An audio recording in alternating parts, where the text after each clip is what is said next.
layak bagi Engkau saja Tuhan. Biarlah di ruangan ini dan di ruangan hati kami, hanya Engkau satu-satunya yang kami puja dan kami sanjung. Dan hai junjungan kami rindu mendengar suara-Mu, berkata-katalah kepada kami, arahkan kami kepada tujuan ilahi. Biarlah kami tahu tujuan-Mu bagi kami secara pribadi, individu-individu yang ada. Dan juga yang akan mendengarkan melalui rekaman. Biarlah kami tahu tujuan ilahi bagi hidup kami. Tetapi juga bagi hidup kami secara korporat, sebagai satu jemaat, sebagai gereja, sebagai yayasan pelayanan, ataupun di bagian mana kami mengambil bagian di dunia ini. Kami adalah tubuh Kristus dan setiap bagian dari tubuh Kristus memiliki fungsinya masing-masing. Biar kami kenali fungsi kami di dalam tubuh Tuhan. Dan dengan demikian nama-Mu akan dimuliakan melalui kehidupan kami semua.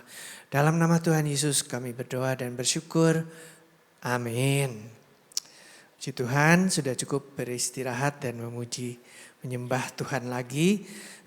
Saya bertanya kepada Bapak Ibu, masih ingat sesi yang pertama tadi judulnya apa? Atau topiknya apa? Kejarlah kasih. Kejarlah kasih itu, wah betul, 100. Boleh lihat kiri kanannya bilang, untung ya kamu belum pikun ternyata. Ya saudara, saya tidak keberatan jadi tua. Sakit juga masih oke, tapi kalau jadi pikun saya takut. Doain saya jangan sampai pikun.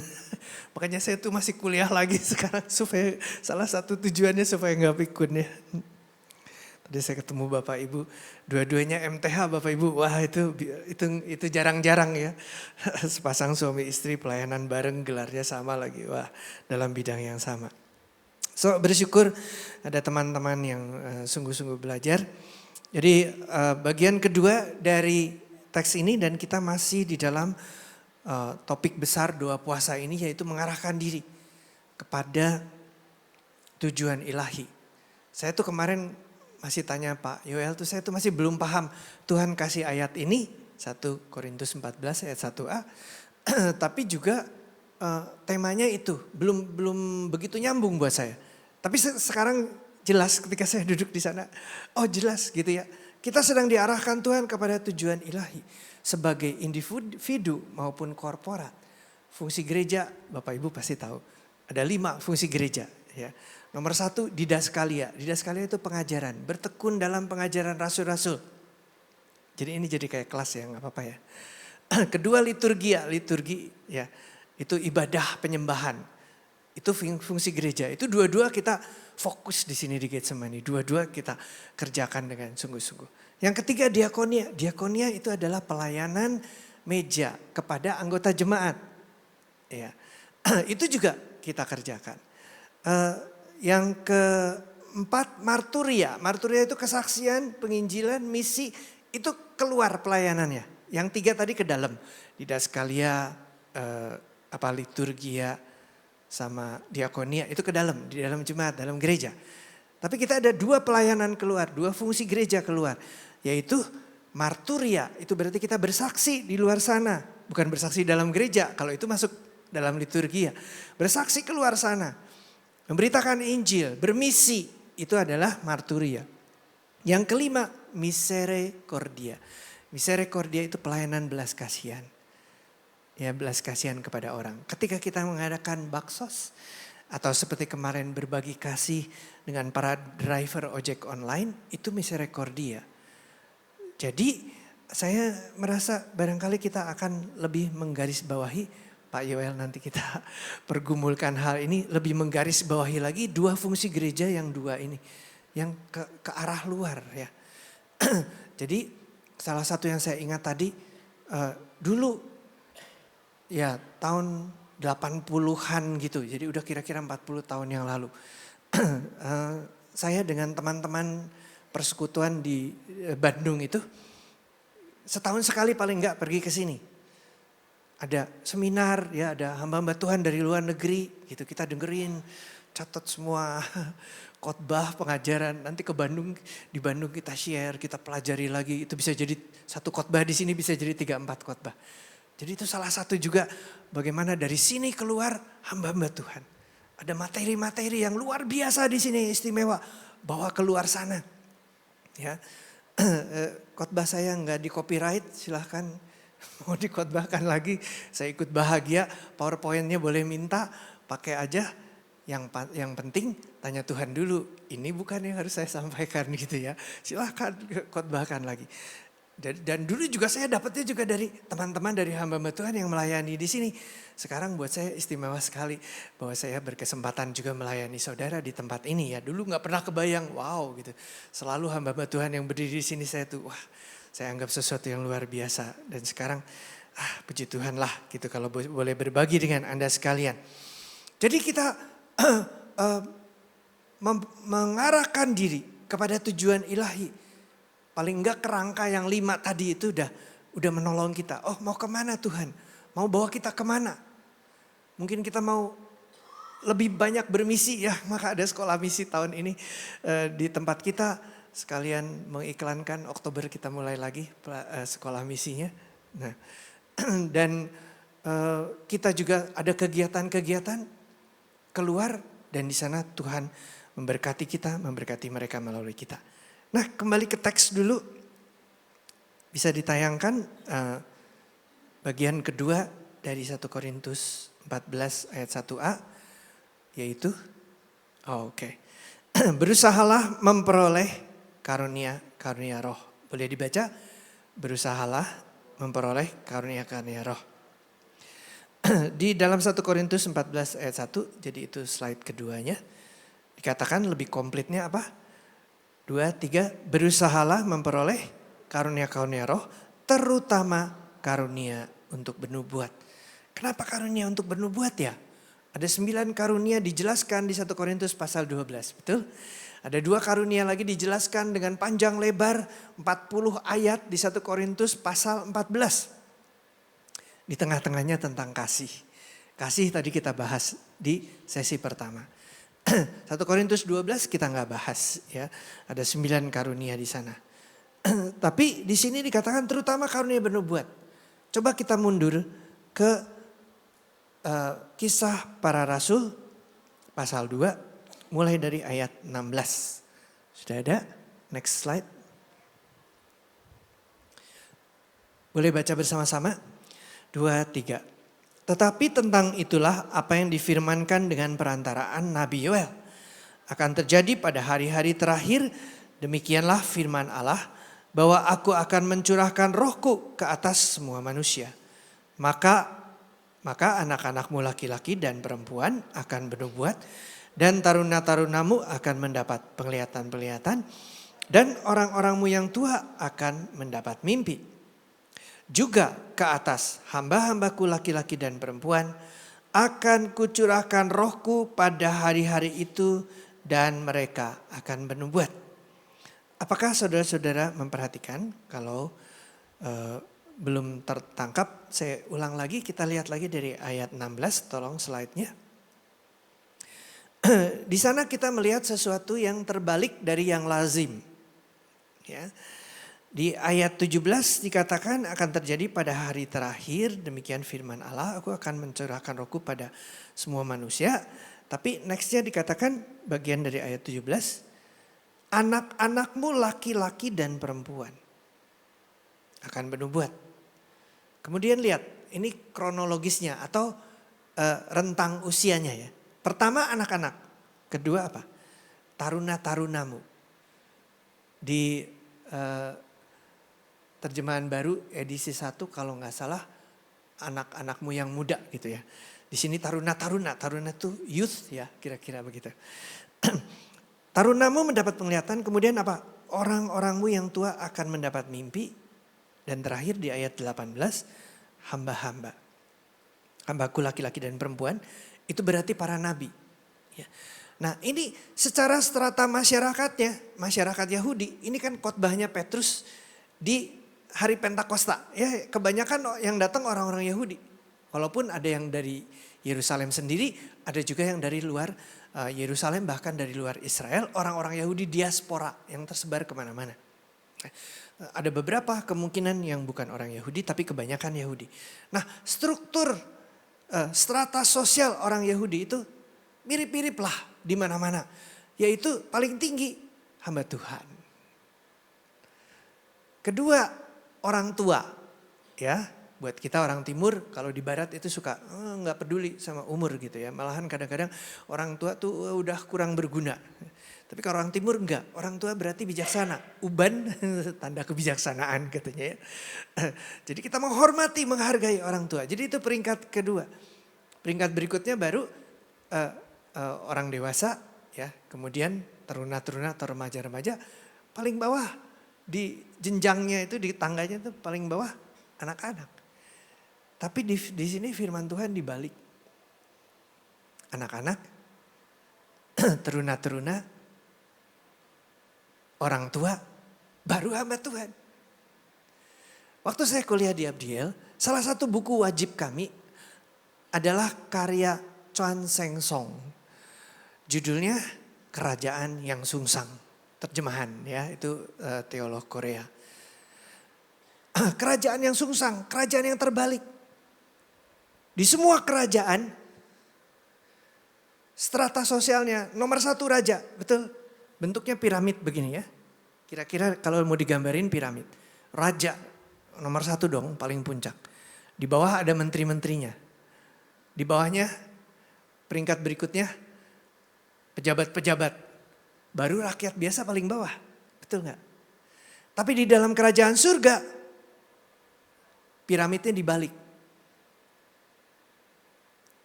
Yang di atas semua orang, yang di bawah adalah raja dari sang kerajaan surga, dari kerajaan surga itu.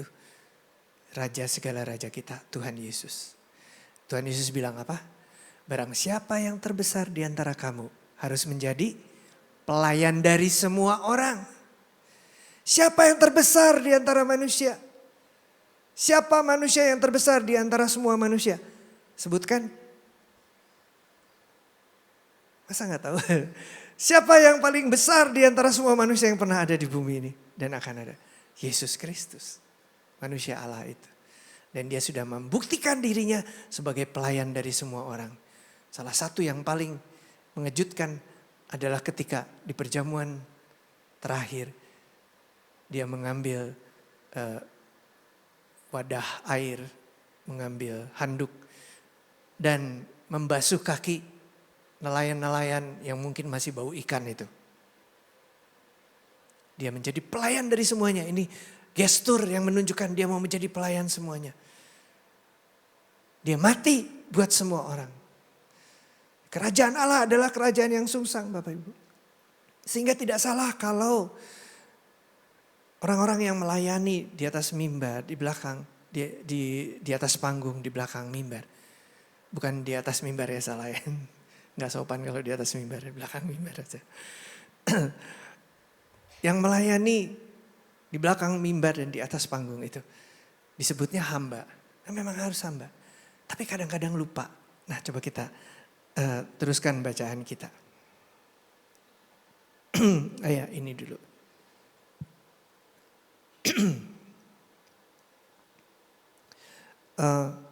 Tentang nubuat kita mesti memperhatikan dulu. Tadi berarti nubuat penting ya, karena dikatakan apa?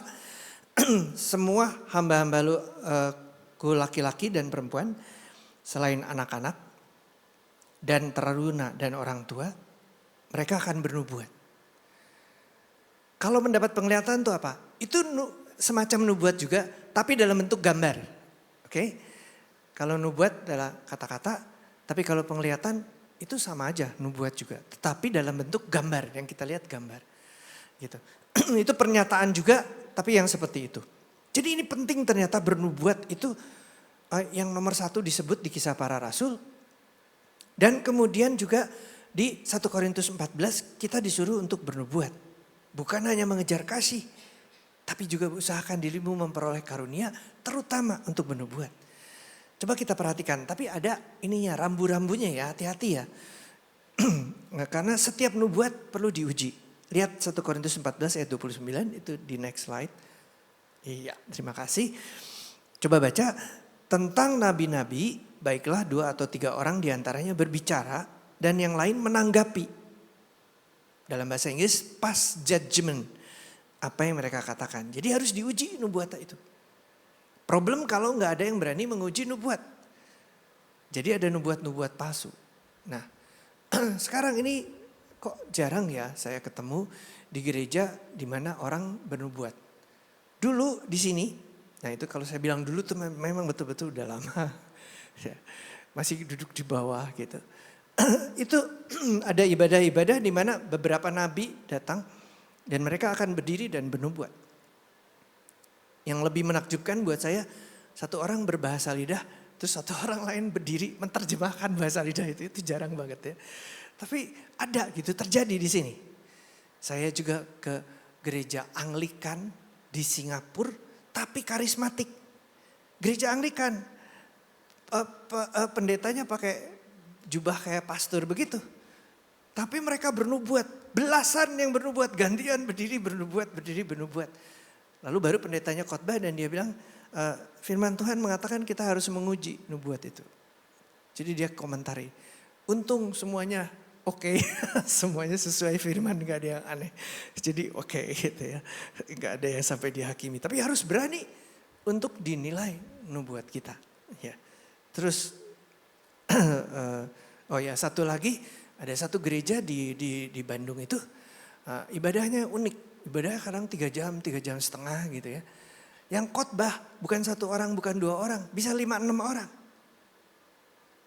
Jadi habis pujian penyembahan, nanti 1 orang dari antara jemaat, gak ada yang duduk di depan gini, gak ada, semua duduk di bangku jemaat. Maju ke depan, pegang mic, dia khotbah 10 menit, 15 menit duduk lagi. Orang lain maju ke depan, khotbah 10 menit, 15 menit. Ya. Dan itu wah, saya rasakan pengurapan yang kuat sekali ya. Mereka betul-betul menyampaikan nubuat. Nubuat itu harus disertai pengurapan enggak? Harus. Ya, kalau enggak kita enggak tahu, enggak beda. Ini perkataan manusia atau Tuhan? Taunya pengurapan gimana? Lah kalau Anda diurapi Anda tahu gitu. Saya satu ketika udah lulus sekolah Alkitab, sekolah teologi. Tanya sama opa saya pendeta Pantekosta.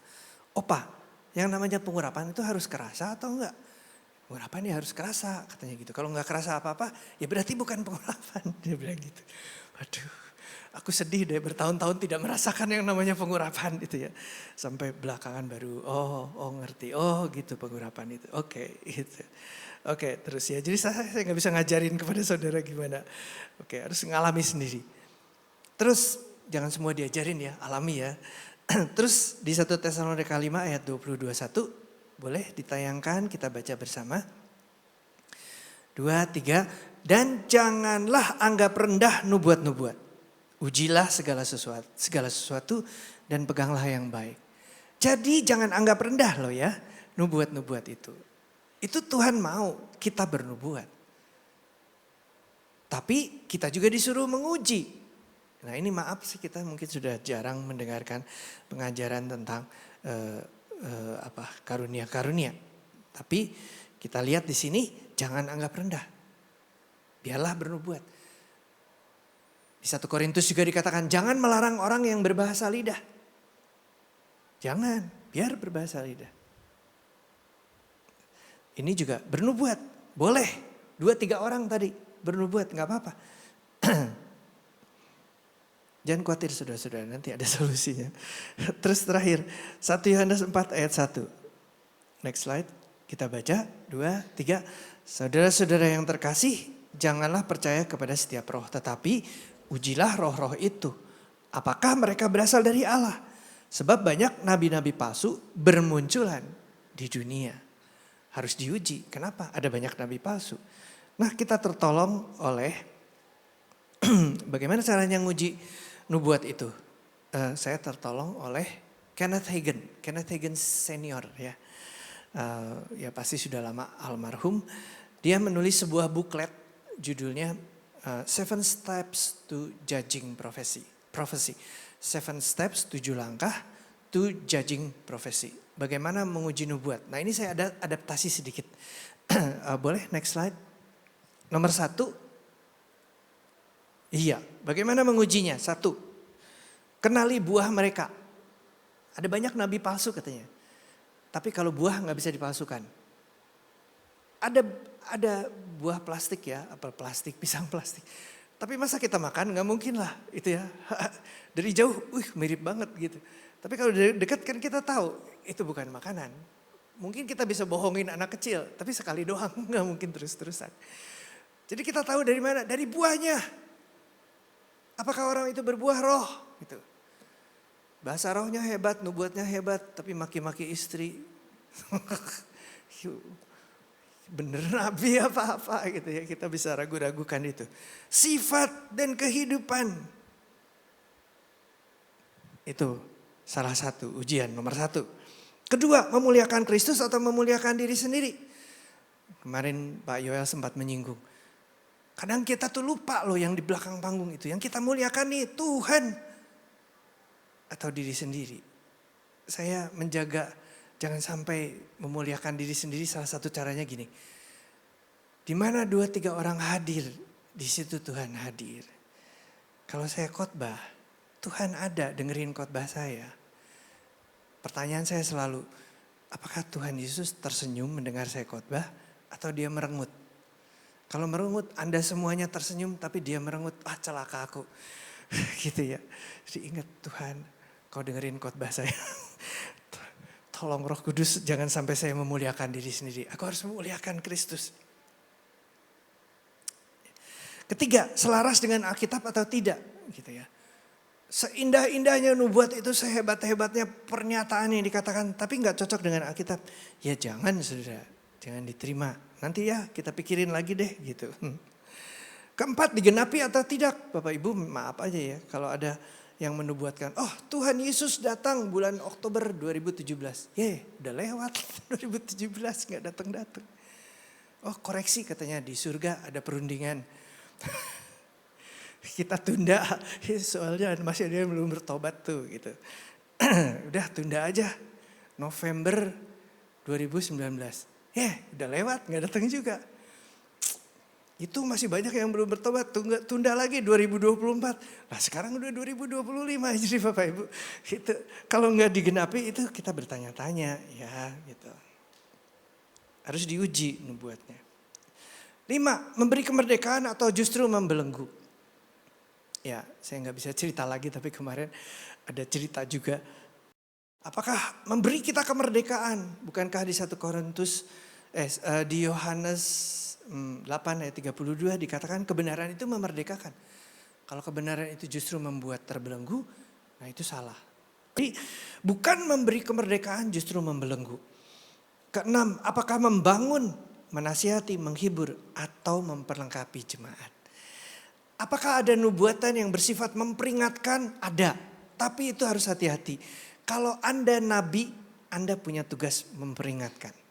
Tapi kalau mempunyai karunia bernubuat, biasanya harusnya nubuat itu membangun, menasihati, menghibur atau memperlengkapi. Ini semua orang yang dipenuhi Roh Kudus bisa. Barang siapa yang percaya kepada Tuhan Yesus dan dibaptis, di dalam dirinya ada Roh Kudus. Semua karunia yang 9 yang disebut di 1 Korintus 12 adalah karunia. Karunia siapa? Karunia kita atau karunia Roh Kudus? Karunia Roh Kudus. Siapa yang membagi-bagikan? Roh Kudus. Dia yang mendistribusikan. Nah ini Bapak Ibu penting sekali untuk kita menyadari apa artinya kita punya karunia. Ada, jangan sampai kita terjebak berpikir saya punya karunia nubuat nih, gitu loh. Saya punya kesembuhan, wah lebih hebat lagi. Aku punya mujizat, aku punya iman memindahkan gunung. Itu pemahaman tentang karunia yang keliru ya. Apabila kita mendoakan orangnya sembuh. Bukan kita yang punya karunia kesembuhan. Orangnya diberi karunia kesembuhan. Karunia itu buat yang membutuhkan. Kalau kita menyampaikan nubuatan, penghiburan,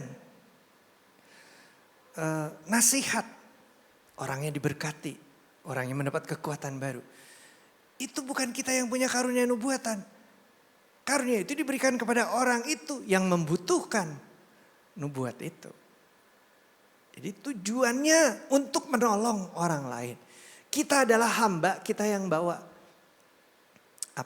Kita seperti driver online itu bawain paket. Paketnya buat siapa? Ya buat orang yang nerima, bukan punya kita. Kita cuma bawain doang. Sebagai orang yang melayankan karunia-karunia, kita ini tugasnya kita seperti kurir, kita bawain karunia itu kepada orang lain. Nah ini pemahaman yang perlu dirubah. Nah ada cerita, buat saya ini menolong sekali.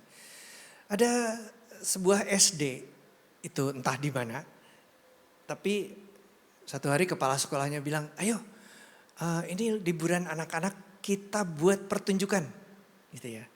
Yang kita belum pernah. Nah ini SD di desa gitu. Apa ya gitu, mereka berunding. Bagaimana kalau kita buat pertunjukan sulap? Oh iya, aku juga kepingin lihat kata guru-guru. Jadi mereka undang tukang sulap dari kota. Anak-anak dikumpulkan di lapangan basket gitu ya. Terus ada panggung dibuat, tukang sulapnya naik dan seperti pasti Anda tahulah pernah nonton sulap. Ada yang belum pernah nonton sulap? Ada sebenarnya, kalau yang belum pernah nanti tanya sama yang udah pernah. Kayak apa sih sulap gitu. Nah tukang sulapnya naik ke atas panggung, dia lakukan yang rutin lah. Dia buka topinya, dia tunjukin kosong, terus dia pakai lagi, terus dia keluarin ada kelinci dari dalam topi ya kayak gitu. Terus dia ayun-ayunkan tongkatnya, berubah jadi bunga gitu ya. Wah, setiap kali anak-anak bertepuk tangan mereka heran sekali. Wah, ini orang kok sakti banget gitu ya. Guru-guru juga banyak yang heran, gimana caranya bisa begitu ya? Gimana ya gitu ya. Seperti biasa sulap seperti itu. Nah, pertunjukan final dia taruh segelas susu di atas meja. Kemudian dia bergerak beberapa meter dari situ, dia pegang sedotan. Dia bilang, kalian percaya enggak? Aku bisa menyedot susu itu dari jauh. Semua bilang, oh, percaya. Mau lihat? Mau katanya gitu. Baru dia dekatkan sedotannya, dia bilang, enggak jadi. Ya semua begitu. Gini, aku mau memberi kuasa ini kepada salah seorang di antara kalian. Coba ya, aku cari siapa yang bisa ya. Katanya dia liatin ke anak-anak itu. Itu yang kaos biru, yang krempeng itu. Sini katanya. Maju, udah krempeng, kacamata lagi. Maju. Dibully sama teman-temannya. Oh bukan yang ini. Dibully sama teman-temannya gitu ya dia itu. Wah semua ngeledekin dia. Memang biasa dibully anak itu gitu. Dia maju ke depan katanya. Sini katanya, kamu pegang sedotan ini ya. Terus dia taruh tangan di atas kepala anak itu. Sekarang kamu bisa minum susu dari jarak jauh. Gitu. Ayo coba. Jadi si anak itu sedot pelan-pelan ya. Ya sedot pelan-pelan. Sekarang sedot. Dia sedot. Betul air susu di gelas itu turun. Gitu. Wah anak-anak bingung semua. Mereka heran, mereka tepuk tangan dengan keras. Kok teman kita jadi sakti gini gitu. Dia juga heran gitu anak itu. Udah kamu sekarang sedot lagi katanya sampai habis. Jadi anak ini sedot lagi. Betul air susu di gelas itu turun sendiri sampai habis. Sampai kosong gelasnya gitu. Lalu sama si tukang sulapnya pergi. Dia ambil gelasnya. Dia tuangkan gitu. Ya betul kosong. Tinggal setetes gitu yang turun. Taruh lagi terus dia ambil, mana sedotannya? Dia ambil sedotan anak itu diciprat-cipratan keluar beberapa tetes susu. Jadi kan semua yakin, oh beneran susunya dari situ ngilang pindah ke sedotan dan diminum anak ini. Waduh luar biasa. Pertunjukan sulap selesai, tukang sulap kantongi upahnya, dia pergi dia lupakan si anak kurus kerempeng baju kaos biru kacamata dia lupakan. Udah gak inget lagi dia gitu. Tapi teman-temannya ingat. Guru-guru juga ingat sama anak ini. Teman-teman yang biasanya membuli dia sekarang jadi pengawalnya. Kemana-mana anak itu pergi. Orang-orang itu teman-temannya yang biasa membuli. Minggir nih baju biru mau lewat katanya gitu. Guru-guru pun kagum. Wah anak ini istimewa ya. Di antara sekian anak-anak kita ada yang bisa jadi tukang sulap katanya gitu. Mereka sama sekali nggak ngerti triknya. Dan anak ini tentu saja diam-diam, dia tidak ngerasa susu di mulutnya. Itu semua trik si tukang sulap ya. Tapi dia menikmati, dipuja-puja teman-temannya, disegani, bahkan guru-gurunya menyegani dia. Saudara-saudara, kalau seorang hamba Tuhan punya karunia dan dia berbangga diri seperti anak ini yang punya kuasa Tuhan, dia tidak punya apa-apa. Tentu saja Tuhan tidak melakukan trik sulap ya, ada kuasa yang melalui diri kita, tapi kita tidak pernah bisa membanggakan diri. It's all about Him. Semua karunia itu di dalam istilah Perjanjian Baru adalah tanda. Tanda itu menunjuk kepada sesuatu yang substansial. Bukan tandanya. Kalau Anda melihat tanda apa? Tanda huruf S dicoret. Berarti nggak boleh berhenti ya. Tapi itu tandanya sendiri bukan apa-apa ya, tanda itu aja. Menunjuk kepada sesuatu yang lain. Jadi mujizat-mujizat dan karunia-karunia yang lain itu menunjukkan Yesus adalah Allah yang sejati. Karunia-karunia yang mengalir melalui diri kita haruslah memuliakan Kristus. Untuk Dia semuanya. Tidak pernah kita boleh mengambil kemuliaan bagi diri sendiri. Dan itu jauh lebih aman. Lalu mungkin ada yang bertanya, berarti Tuhan ya yang kepengen dipuji-puji, kepengen dimuliakan. Jangan salah, Tuhan tidak perlu dipuji. Tidak perlu dimuliakan. Ketika kita memuji dan memuliakan Dia, justru manfaatnya itu buat kita. Hanya ketika kita memuji memuliakan Dia, kita sadar siapa Dia dan seperti apa Dia. Kita akan jadi ingin seperti Dia. Lalu kita akan berubah menjadi seperti Dia. Kita ini diciptakan sebagai cermin, ya kan? Segambar dan serupa itu sebetulnya artinya kayak cermin. Kita ini imager bukan image. Image itu gambaran. Imager pencipta gambaran. Jadi kita seperti cermin. Ketika kita menghadap kepada Tuhan, wajahnya terpantul dari kita kepada orang lain. Ya. Kita tidak bisa tanpa kita berelasi dengan Tuhan melayani orang lain. Itu sama seperti alat listrik mungkin ya. Kalau nggak ada listrik yang ngalir, nggak jalan. Kita juga di luar Tuhan tidak bisa berbuat apa-apa. Dan Tuhan Yesus ngomong begitu bukan supaya kamu semua tergantung kepadaku. Enggak lah, Dia bukan egomaniak ya, yang perlu dipuja-puja kayak gimana. Tapi memang manusia itu seperti itu. Hanya di dalam relasi dengan Tuhan. Ketika kita memuji dan memuliakan Dia, kita menjadi manusia yang utuh. Manusia yang sejati. Hanya dalam relasi dengan Dia. Kita berfungsi sebagai manusia yang jadi berkat buat orang lain. Yang tidak independen itu. Ketika kita berelasi dengan Tuhan. Ketika jiwa kita puas dengan Tuhan, kita juga akan dipakai Tuhan membuat orang lain mengenal Tuhan dan jiwanya juga terpuaskan oleh Tuhan. Itu pemahaman kita tentang karunia. Masih slide yang tadi.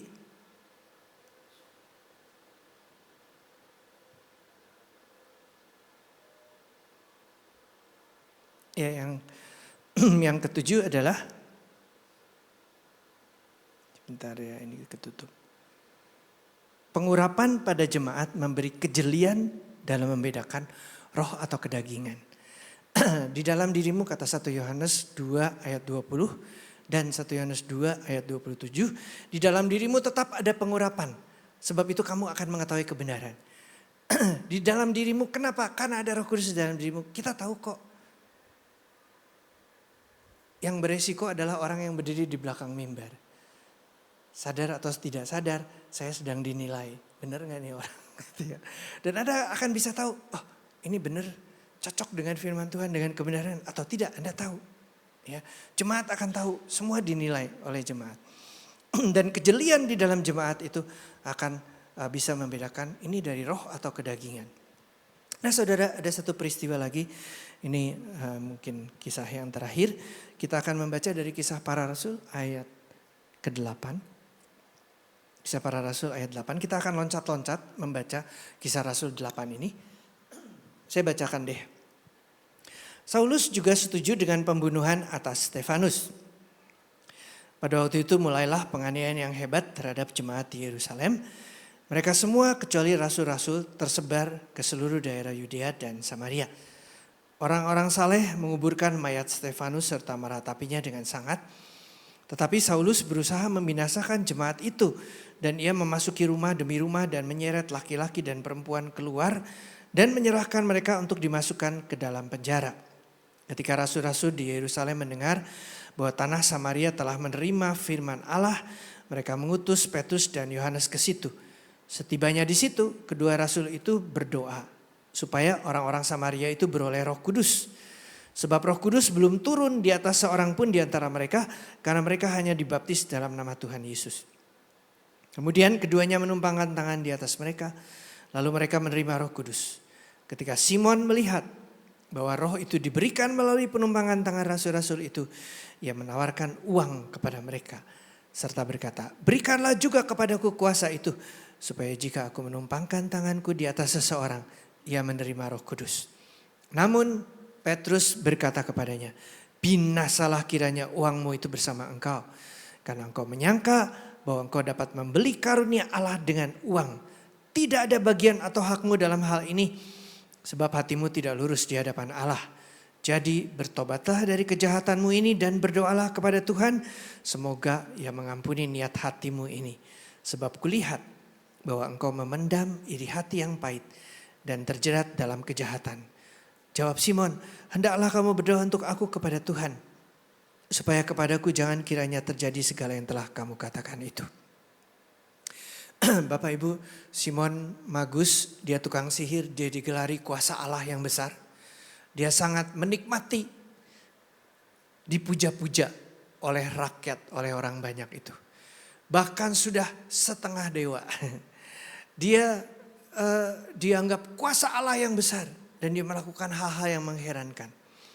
Tetapi ketika Filipus datang dan melakukan mujizat-mujizat, kesembuhan-kesembuhan yang asli yang dari Tuhan, dia terpesona dan dia kemudian percaya kepada Tuhan Yesus. Dia memberi diri dibaptis dan dia mengikuti Filipus kemana-mana. Tapi mungkin pengikutannya tidak murni. Dia menginginkan kuasa itu untuk kesembuhan, untuk mujizat. Kita disuruh mengusahakan diri untuk memperoleh karunia-karunia. Tapi harus cek hati kita, buat apa? So what? Kalau kamu punya karunia, melakukan mujizat, buat apa? Apakah karena cinta kepada orang-orang itu? Apakah karena rindu memuliakan Tuhan? Ataukah untuk kebanggaan diri sendiri? Jadi itu harus cermat, karena kita akan dihakimi di hadapan Allah nanti. Manusia boleh mengagumi kita, tapi kalau Tuhan tidak kagum dan jadi cuek sama kita, ya udahlah gitu. Itu wah celaka kita ya. Jadi Simon seperti itu. Dan ketika dia melihat para rasul, wah ini dia gitu. Filipus melakukan mujizat dan kesembuhan karena dia penuh dengan Roh Kudus. Tapi Petrus dan Paulus bisa membuat orang penuh Roh Kudus sehingga orang itu akan melakukan mujizat dan kesembuhan. Jadi lebih sakti Petrus dan Yohanes ya. Dan dia kasih uang untuk bisa dapat karunia. Saya keingetan. Ini juga udah lama, puluhan tahun yang lalu. Hamba Tuhan besar dari Amerika datang. Terkenal dengan karunia-karunia. Lalu kami pergi dari Bandung ke Jakarta ikut seminar. Terus seminar pagi selesai sampai siang, nanti ada seminar lagi jam 2, jam 3 gitu setelah makan siang. Tapi diumumkan begini, barang siapa di antara Anda yang kepingin mendengar hamba Tuhan ini, dia akan bicara lagi di hotel. Tapi spesial, yang ini spesial. Dia akan bicara soal karunia ini, spesial. Dan kamu mesti bayar. Kalau seminar yang tadi gratis, yang ini kamu mesti bayar. Berapa gitu waktu itu, 50.000 ya enggak, ya zaman itu lumayan lah ya. Saya diajak sama seseorang, yuk kesana yuk gitu. Aku kok, saya nggak punya duit, terus terang. Tapi aku nganterin kamu deh ke situ ke hotel itu gitu ya. Ya udah diantar ke hotel. Sampai di sana diomelin. Alah kamu itu, ngapain kamu balik ke seminar itu? Yang kamu dengar di seminar itu hamba Tuhan biasalah ya, kita juga udah sering dengar gitu. Sama-sama orang Bandung katanya gitu. Udah kamu tuh mestinya ikut saya. Ini hamba Tuhan istimewa supaya kamu dapat karunia Roh Kudus. Iya, tapi ya udah saya kan nggak mau, malu, saya bilang aku nggak punya duit supaya. Ya udah saya pulang lagi naik taksi ke seminar itu. Nah, penghiburan saya adalah saya memenangkan jiwa sopir taksi itu. Itu aja penghiburan saya. Tapi sekarang saya pikir lagi, what? Kita kasih dia uang, persembahan supaya kita dapat karunia. Bukannya sama Simon Magus itu? Kasih uang supaya aku dapat karunia. Gitu. Untuk apa? Saya yakin ada yang murni hatinya. Benar, kepingin. Benar aku didorong Tuhan untuk memperoleh karunia itu untuk melayani orang. Tapi saudara-saudara, hati itu licik kata Yeremia. Lebih licik dari apapun. Hanya Roh Kudus bisa tahu hati kita. Mari kejar kasih dulu nomor 1. Kejarlah kasih itu. Kedua, usahakan diri memperoleh karunia. Kalau hatimu penuh dengan kasih, sungguh-sungguh kita cinta Tuhan. Baru kita mengusahakan diri memperoleh karunia. Untuk bisa melayani banyak orang. Kasih contoh aja. Barangkali ini yang saya sebut tadi. Jangan-jangan kita ini harus lebih menggarisbawahi marturia dan misericordia. Karunia-karunia itu dulu di gereja. Ya, atau di dalam seminar-seminar yang orang Kristen semua yang datang. 5 menit lagi saya selesai. Tapi barangkali zamannya sekarang sudah berbeda.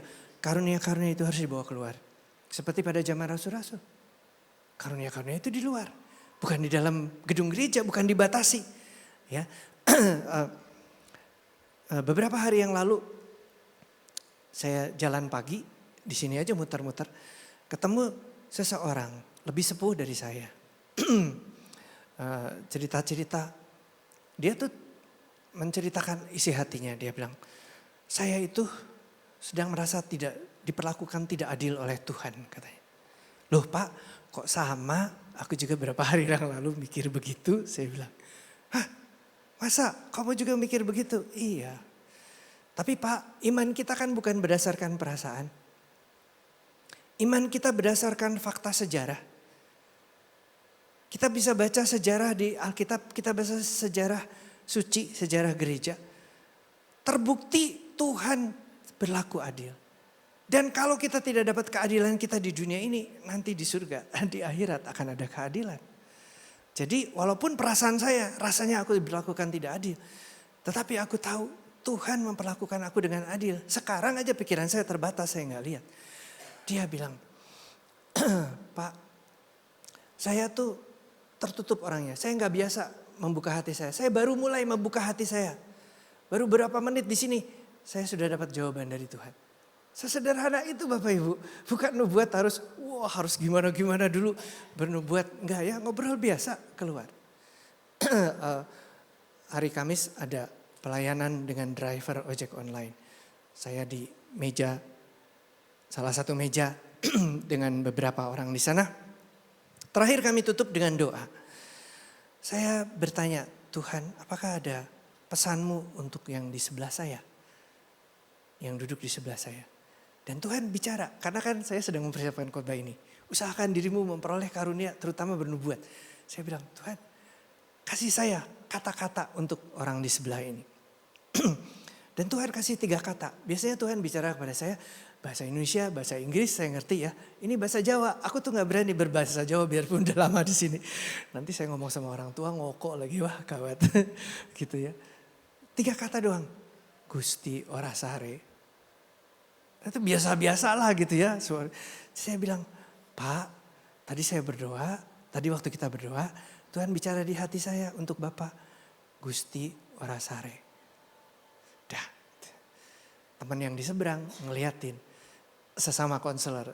Terus cerita saya, Pak Steve, itu orangnya merembeng-rembeng mau nangis katanya gitu. Terus denger Bapak ngomong gitu. Ya puji Tuhan, berarti kata-kata itu tepat untuk dia. Itu yang perlu dia dengar. Gusti ora sare. Sederhana banget gitu ya. Semua kita bisa dengar suara seperti itu. Dan sampaikan kepada orang. Terakhir kesaksian. Ini terjadi Desember 2023. Udah lama. Saya pergi ke pasar nganter istri. Biasa istri belanja. Saya di mobil biasanya. Nanti kalau udah selesai dia telepon. Udah selesai, ya aku pergi ke sana ngangkuti barang-barang ke mobil gitu ya. Tapi kali itu saya males duduk di mobil ya. Saya jalan aja di pasar, iseng jalan sana kemari. Ketemu satu pengemis yang menderita disabilitas yang cukup parah. Saya pernah ketemu pengemis ini, laki-laki, sudah berapa bulan sebelumnya. Saya tanyain, Pak kenapa badannya kayak gitu? Dia bilang, saya naik pohon kelapa Pak, jatuh dari pohon kelapa. Saya udah pernah jatuh dari pohon kelapa sebelumnya nggak sampai gini. Tapi yang kali itu lebih dari 10 meter katanya. 3 bulan saya di rumah sakit. Jadi badannya jadi kayak gini. Gitu dulu cerita itu. Nah yang kali itu saya lihat dia itu yang saya pernah ajak ngomong. Saya tepuk bahunya gitu. Pak, piye kabare? Yang ngene wae Pak. Isane ngene katanya gitu. Minta pengemis gitu. Minta gini. Jaluk 1.500 ya Pak. Saya pikir pengemis kok ada tarifnya sih. Minta kok spesifik banget jumlah 1.500. Ya udah saya keluarin dompet gitu ya. Saya buka dompet. Wah orang ono nek 1.500. 5.000 Pak. Aku kasih 5.000 di tangannya. Tahu apa yang dia perbuat? Saya lupa dia bilang terima kasih atau enggak. Dia rangkul saya. Di tengah pasar, di tengah orang banyak. Pengemis, saya tidak merasa canggung. Saya tidak merasa jengah. Dia juga enggak. Bukan siapa-siapa. Peluk saya di tengah pasar. Kami berdua berpelukan di tengah pasar. Saudara-saudara, tapi aku merasakan hadirat Tuhan nih. Aku merasa kasih itu mengalir. Sampai kemarin saya masih bertanya-tanya. Sebetulnya saya yang melayani dia. Atau dia yang melayani saya. Karena di tengah pasar saya merasakan hadirat Tuhan. Jangan-jangan malaikat menyamar jadi pengemis. Itu saya yang dipeluk, saya perlu yang merasakan kasih Tuhan, bukan dia. Nah itu semacam pelayanan yang ada di luar. Bapak Ibu, ini bukan pengalaman unik yang buat hamba Tuhan. Anda semua bisa. Percaya enggak? Bilang kiri kanan, kamu juga bisa gitu. Dipakai Tuhan. Kamu juga bisa dipakai Tuhan. Bisa gitu ya. Tinggal kita terbuka. Dan jangan lupa, kadang kita pasif aja. Tunggu dari surga turun di download. Enggak. Kejarlah kasih, jangan tunggu di download dari surga. Kita yang harus download gitu. Karunia-karunia juga, usahakan dirimu memperoleh karunia. Ketemulah dengan orang. Izinkan kasih mengalir melalui hatimu. Dan layanilah sebagaimana kamu bisa. Kadang-kadang buat kita cuman satu kalimat yang bikin orang ketawa. Orang cemberut, tiba-tiba ketawa kita ngomong satu kalimat. Buat saya itu kayak nubuatan juga. Ya. Pokoknya bagaimana caranya kita memberkati orang dengan karunia-karunia. Ada orang sakit, doainlah, sembuh gak sembuh doain aja. Ada hamba Tuhan yang dipakai kesembuhan luar biasa. Sampai 50% yang didoakan sembuh, belakangan 80% yang didoakan sembuh. Tapi dia bilang dulu waktu saya mulai mendoakan orang 10.000 yang didoakan, 1 yang sembuh. Katanya gitu. Aku sampai, aku gak mau doain lagi orang sakit, gak ada yang sembuh. Tapi satu titik tiba-tiba berubah. Usahakan dirimu memperoleh karunia-karunia. Barangkali inilah masanya. Tapi gak usah pikir terbatas di gereja. Dimanapun kita berada, Tuhan bisa pakai kita. Mari kita berdoa. Saya ajak bangkit berdiri. Pemusik boleh menyampaikan pujiannya, tapi saya akan mendoakan Anda sekalian. Mari kita, yang paling sederhana, mungkin ada yang sudah lama enggak berbahasa lidah, kita berbahasa lidah. Beberapa waktu kita berbahasa lidah, berkata-kata kepada Tuhan. Mari kita mulai. Syamara karya takashandera karya. Inara kamara harakata shandera maya shangkai. Kialaria rabashakare mahara karyantu kuryatu kushandai. Inapataria rabashandiara larabashikandiara kurasyakai. Engkau tidak berubah Tuhan. Engkau berjanji Roh Kudus-Mu akan di dalam kami sampai kepada akhir zaman, sampai selama-lamanya. Beranikan kami mengejar kasih, tapi juga mengobarkan karunia-karunia yang sudah Kau berikan kepada kami. Hamba-Mu berdoa saat ini. Biar Roh Kudus Kau memenuhi kembali anak-anak-Mu, hamba-hamba-Mu yang di tempat ini. Penuhi hati kami. Murnikan hati kami, selidiki hati kami Roh Kudus. Jauhkan dari keinginan menjadi tenar, jauhkan dari keinginan dimuliakan orang, dipuja-puja.